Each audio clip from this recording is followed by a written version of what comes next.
नमस्कार साथियों, स्वागत है आपका आपके अपने YouTube चैनल DS ऑफिशियल शिक्षा में। दोस्तों, अब तक आपने इतिहास में जो है पहला हम लोगों ने देखा पाषाण काल। फिर देखा हम लोगों ने जो है हड़प्पा सभ्यता, फिर देखा ऋग्वैदिक काल।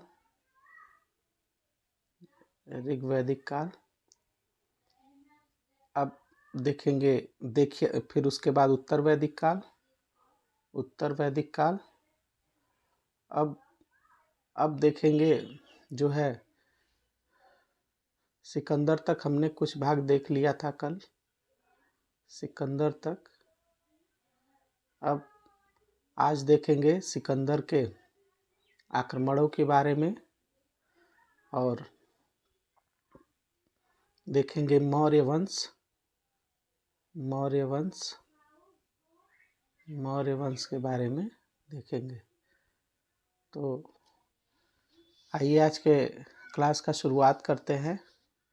पुरुष सिकंदर खैबर दर्रे से होकर भारत आया तथा उसने अपना पहला आक्रमण तक्षशिला और के राजा आम्भी और पुरुष के विरुद्ध किया। तक्षशिला का राजा आम्भी और पुरुष सुविख्यात राजा थे, जिनका राज्य झेलम और चिनाब नदी के मध्य पड़ता था।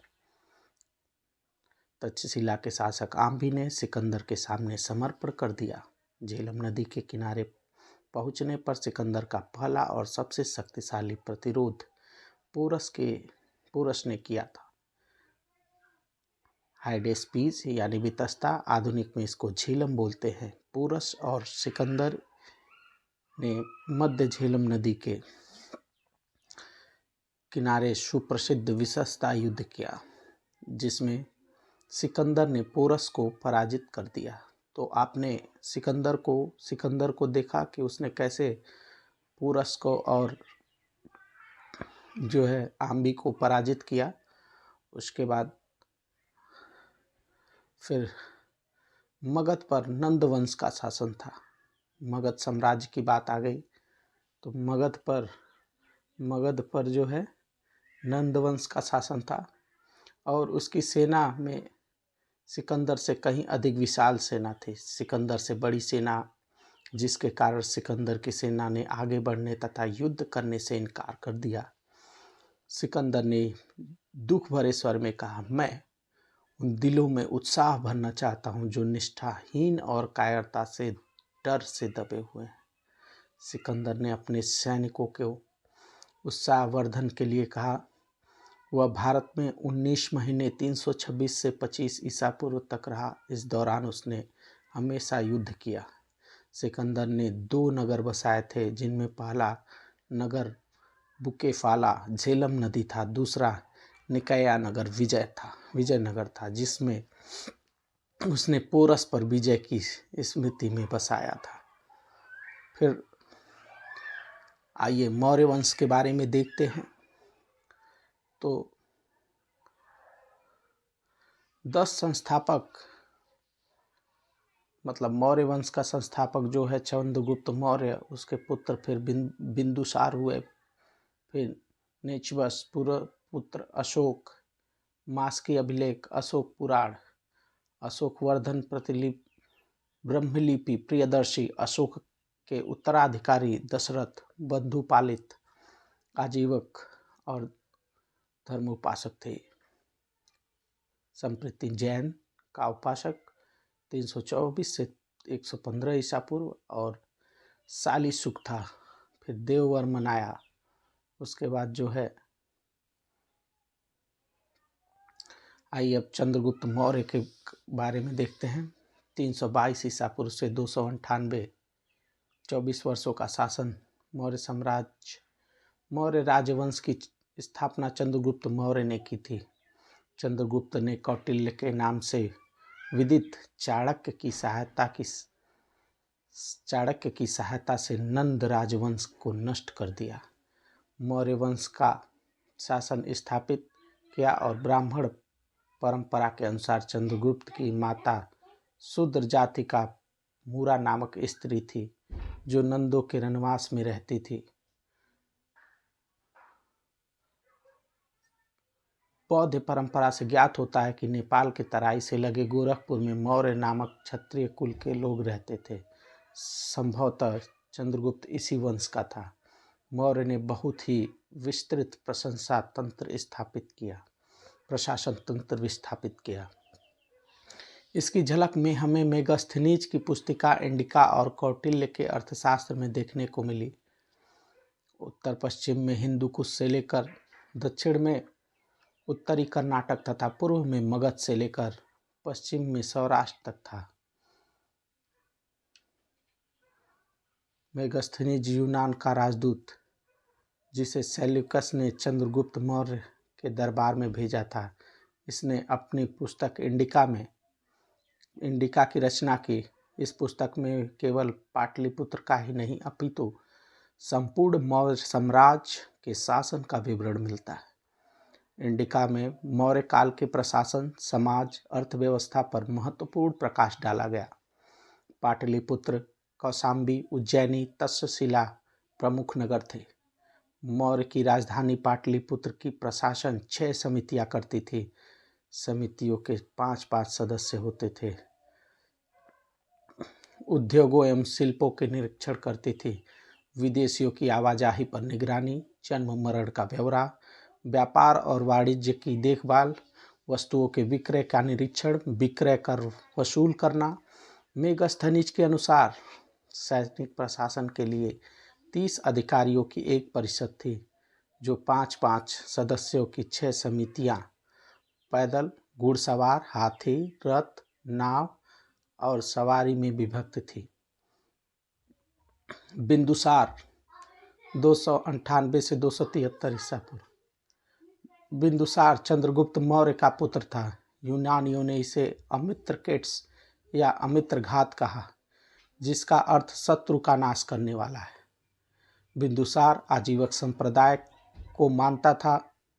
बिंदुसार के दरबार में पिंगलवास नामक एक भविष्यवक्ता था जो आजीवक संप्रदाय में संबद्ध था। बिंदुसार की सभा में 500 सदस्य वाली एक मंत्रिपरिषद थी जिसका प्रधान खल्लाटक था। मिस्र के शासक फिलाडेल्फस टालमी द्वितीय ने मिस्र के शासक फिलाडेल्फस ने टालेमी द्वितीय के डायोनीशियस नामक राजदूत को अशोक के दरबार में भेजा था। बिंदुसार की मृत्यु 273 ईसा पूर्व के लगभग हुई और अशोक 273 से 243। अशोक मौर्य शासकों में सबसे महान शासक सिद्ध हुआ। बौद्ध परंपरा के अनुसार वह अपना आरंभिक जीवन अत्यंत क्रूरता से बिताया। वह अपने आरंभिक जीवन में अत्यंत क्रूर था तथा अपने 99 भाइयों की हत्या कर दी। राजगद्दी पर बैठा, परंतु कुछ इतिहासकार इसे एक किंवदंती मानते हैं। सिंघली अनुश्रुति के अनुसार पत्नी देवी विदिशा की श्रेष्ठ की पुत्री अशोक की प्रथम पत्नी थी। इसी ने महेंद्र और संघमित्रा का जन्म हुआ। अशोक के प्रयाग स्थित शिलालेख इलाहाबाद या रानी का अभिलेख, जिसमें समुद्रगुप्त की प्रयाग पर स्थिति तथा मुगल सम्राट जहांगीर के लेख भी उत्कीर्ण है, में अशोक की एकमात्र रानी कारुवाकी का उल्लेख मिलता है। अशोक शासित देश में शिलाओं पर संदेश खुदवाने का प्रथम भारतीय शासक था। अशोक ने 273 ईसा पूर्व में ही सिंहासन प्राप्त कर लिया था, परंतु 4 वर्ष तक गृह युद्ध रहने के कारण अशोक का वास्तविक राज्याभिषेक 269 ईसा पूर्व में हुआ। शिलालेख पहाड़ों को काटकर शिलाखंडों को समतल कर उस पर उत्कीर्ण किए जाते थे। शहबाजगढ़ी पेशावर जिले में स्थित, फिर मानसेहरा हजारा जिले में स्थित, कालसी उत्तराखंड देहरादून में स्थित, गिरनार काठियावाड़ी जूनागढ़ के समीप स्थित गिरनार की पहाड़ी, धौली उड़ीसा के पुरी में स्थित गांव चौगढ़ उड़ीसा के गंजाम जिले में स्थित, एरागुड़ी आंध्र प्रदेश के कुर्नूल जिले में स्थित, सुपारा महाराष्ट्र प्रांत के ठाणे जिले में स्थित है। इसमें जो है अशोक के शिलालेखों का वर्णन मिलता है। यहाँ पे अशोक के शिलालेख मिलते हैं और अशोक से जुड़ी अनेक कहानियाँ हैं, जिसमें एक कहानी आपको जयशंकर प्रसाद की मिलेगी। उन्होंने अशोक के बारे में लिखा है। उन्होंने कहा है कि अशोक जब अपने समय में एक महान राजा था, वह बौद्ध धर्म का प्रचार करने वाला एक महान शासक था। उसने अपने सेनापतियों से बौद्ध धर्म की प्रचार प्रसार करने को कहा था और बौद्ध धर्म के प्रचार प्रसार में उसने काफ़ी बातें सुनी, जिससे वह क्रोधित हुआ और एक दिन अपने सेनापति से कहा कि पता लगाओ कौन है जो बौद्ध धर्म को नहीं अपना रहा है। उसने कहीं सुना था कि बौद्ध धर्म की मूर्तियाँ जो है तोड़ी जा रही हैं। फिर उसने बौद्ध धर्म को उसने आदेश दिया कि जो भी व्यक्ति जैन धर्म को अपनाएगा या जैन धर्म को अपनाने वाले का सर काट के लाएगा, मैं उसे पुरस्कृत करूँगा। तो पढ़िए उस कहानी को, बहुत ही अच्छी और रोचक कहानी है। तब तक के लिए दोस्तों, जय हिंद, जय भारत। कल हम लोग देखेंगे अशोक के आगे का खंड और मौर्य वंश का पतन, और आगे के वंशों का देखेंगे कैसे उत्थान और पतन होता है। तब तक हमारे साथ जुड़े रहिए, अपने दोस्त परिवार मित्रों को जोड़िए, महिला और स्त्रियों का सम्मान करिए। तब तक के लिए जय हिंद, जय भारत।